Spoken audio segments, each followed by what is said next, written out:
le Néerlandais Arvid de Klein a offert la première victoire de la saison à son équipe Tudor en remportant au sprint la deuxième étape de Paris-Nice lundi à Montargis où le Néo-Zélandais Laurens Pitty s'est emparé du maillot jaune de leader. À quelques jours de son 30e anniversaire, le sprinter de l'équipe suisse s'est offert avec un peu d'avance un magnifique cadeau avec cette 12e victoire, la première à ce niveau, à l'issue d'un sprint massif impressionnant de maîtrise. Bien emmené par ses coéquipiers, dont le vétéran italien Matteo Trentin, il a devancé le Néo-Zélandais Laurens Pitty, qui s'empare du maillot jaune après avoir déjà pris la 3e place lors de la première étape.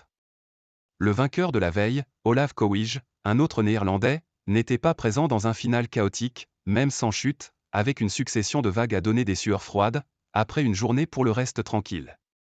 J'avais été proche de la victoire à plusieurs reprises cette saison, a commenté de Klein, auteur de 4 deuxièmes places en 2024. C'est génial de gagner ici. C'est ma première victoire sur une course World Tour, la plus belle de ma carrière. J'attendais ça depuis des années, a-t-il commenté. Du haut de ses 1,71 mètres, de Klein n'est, comme son nom l'indique, pas le plus grand des sprinteurs. Ni le plus jeune, comme il l'a rappelé, surtout vu les standards de précocité désormais en vigueur dans le peloton. Je suis un coureur à maturité lente, c'est sûr. J'ai aussi connu des problèmes de genoux qui m'ont laissé sur la touche pendant un an. Mais je continue à progresser, tout comme l'équipe, a-t-il insisté. Pour l'ambitieuse formation Tudor, qui navigue actuellement en 2e division et a été invité sur ce Paris-Nice, ce succès tombe comme une bénédiction.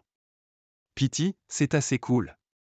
C'est super important pour l'équipe, c'est le premier succès de l'année et il arrive dans une course très huppée, c'est féliciter Matteo Trentin, triple vainqueur d'étape sur le Tour de France dont l'expérience et la puissance ont été essentielles dans l'emballage final.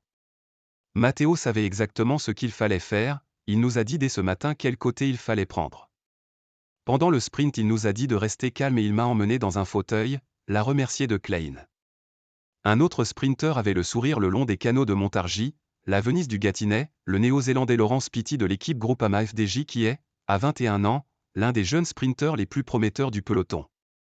Je ne m'attendais pas à revêtir le maillot jaune ici, c'est assez cool, a-t-il expliqué après avoir mis de longues secondes à réaliser qu'il allait endosser la tunique de leader, au cumul des meilleures places, à égalité de temps avec le Néerlandais Olav Kouij et le Danois Mads Pedersen. La 3e étape mardi proposera le premier grand rendez-vous pour le classement général de la course au soleil avec un contre-la-montre par équipe de 26,9 km à Auxerre sur un parcours plutôt exigeant et technique. L'occasion pour les grosses armadas de creuser un premier écart, que ce soit l'équipe Soudal Quick Step du champion du monde du chrono Remco Evenepoel, la formation Bora Hansgrohe du champion olympique Primoz Roglic ou Ineos Degan Bernal. Comme l'année dernière, le temps sera pris sur le premier coureur franchissant la ligne, contre le 3e d'habitude, une originalité des organisateurs inaugurée en 2023 à Dampierre-en-Burly où l'équipe Jumbo-Visma de Jonas Vingegaard s'était imposée.